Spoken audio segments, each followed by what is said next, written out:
My name is Dr. Otobo Uja. I'm from Nigeria. I'm currently a third-year resident doctor in the Department of Obstetrics and Gynecology at the Jos University Teaching Hospital. My involvement with Ipas began when I was a medical student. During one of the conferences which Ipas was present in Nigeria, I was also there, and we had robust discussions and reviewed current issues that surrounded young people's access to safe and legal abortion. My interest began to grow in the work that Ipas does. That's what has culminated in me becoming also a member of the Ipas board of directors. It beckons on me, to become an advocate in Ipas's work globally. 5 years ago, when I was the only medical officer at a rural health hospital, a teenager came in with an incomplete infected abortion. She had had an induced abortion, which was under unhygienic circumstances. And visibly, she was bleeding to death. And, also coupled with the infection, it worsened her state. So given that I was the only medical doctor in that rural hospital, I had to carry out a manual vacuum aspiration to ensure that the retained products were evacuated properly and placed on antibiotics. Now you can imagine what is happening in other rural hospitals in other areas where there are no doctors. You find out that the consequences of unsafe abortion is fatal, and to a large extent you can say that most of these are underreported. My passion stemmed from this, and that has kept me going. A woman in Nigeria who desires safe termination of pregnancy is going to be confronted by several barriers. Stigmatization is one, and then given the restricted nature, will most likely fall in the hands of someone who would provide abortion services in an unhygienic, clandestine manner, which we all know has several complications. In Nigeria, it's not usually talked about in the open. We have a lot of barriers that mitigate, against bringing the issue of abortion to the fore. Religious bodies, legal bodies, and all sorts of organizations, failing to, bring forward or to acknowledge the evidence that supports and favors the need to grant women access to safe and legal abortion services. Eliminating such barriers, I don't feel it's something that can be done in a day. I don't think it's something that can be done, but it's a gradual process.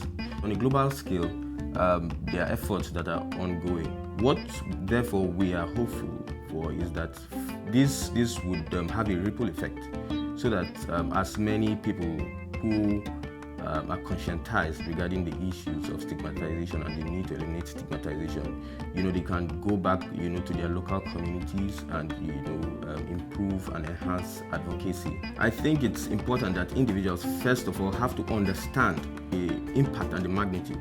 Only then can you go ahead to fight for the legalization of safe abortion services. I feel that it is imperative because the life of every woman matters.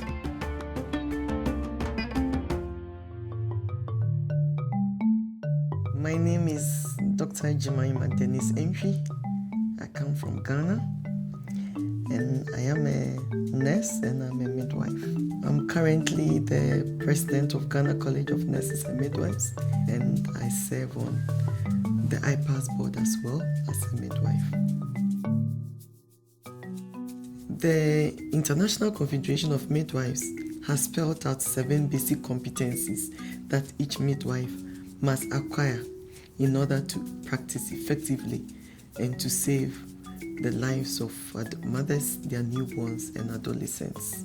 And therefore, as a midwife, you have a responsibility to ensure that anybody who calls on your door, needing a service within which you've been trained to offer that service, you do it with the best of your capabilities, and then you refer accordingly. And therefore, the 7th competency looks at comprehensive abortion services. If you interact with a patient, yours is not to judge. Yours is to provide that service. And then, based on counseling, the opportunity is given to that person to make a decision. The decision that that person makes is outside of your jurisdiction. Abortion stigma plays out either at the level of providing safe abortion services or dealing with people who come in with unsafe abortion and needing maybe to have a termination of pregnancy or to have an evacuation of the uterus. As a midwife, your colleagues may misconstrue the work that you do. Within the healthcare system, where the midwife is supported within the facility, she's able to do her work well.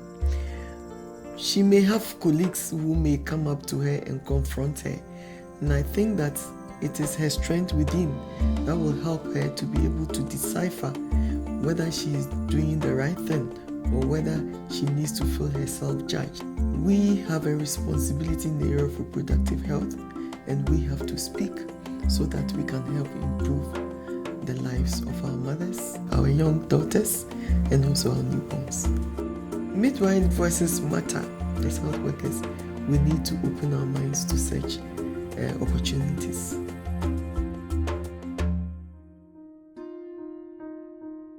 My name is Dr. Noza Sheria.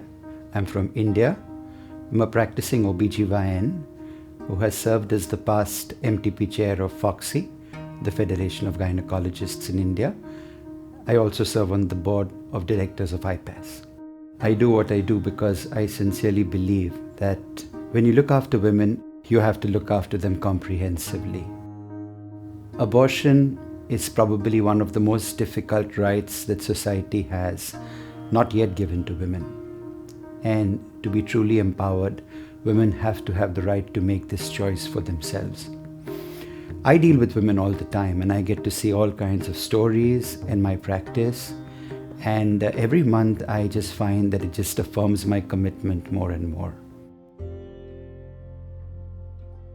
Even in a setting where abortion is legal, women are forced to believe that what they are doing is something that's not right or wrong or immoral. And that's just not the case. In my practice, I see abortion stigma all the time. Though it may not carry the term stigma, you can see stigma.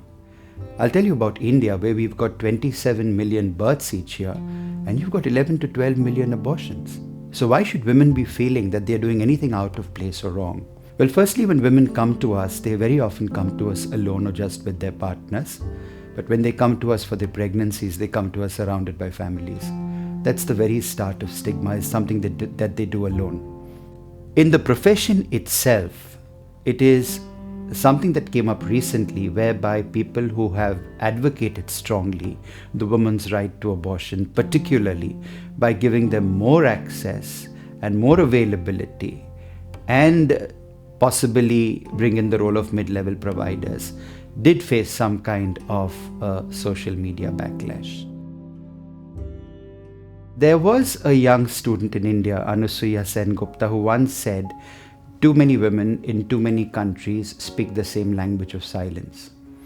Which is why I believe that when you're an advocate for women, we have a responsibility to speak up for these silent women. I have to speak openly about abortion every opportunity I get. This is one procedure that no woman does casually.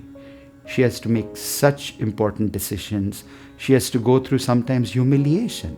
And for her to go through that must tell you how important this is for her. If you brought together the women who had undergone an abortion in the last 10 years, that would be the population of the third most populous country in the world, behind India and China, and way ahead of the United States of America. There are lots of people and lots of organizations who have stood up for the cause of abortion. Unfortunately, we are always dealing with the issue defensively. And I think it's time to let go of the defense and maybe almost take up a bit of offense. I think it's time that we start shouting from the rooftops. We have to take back the initiative.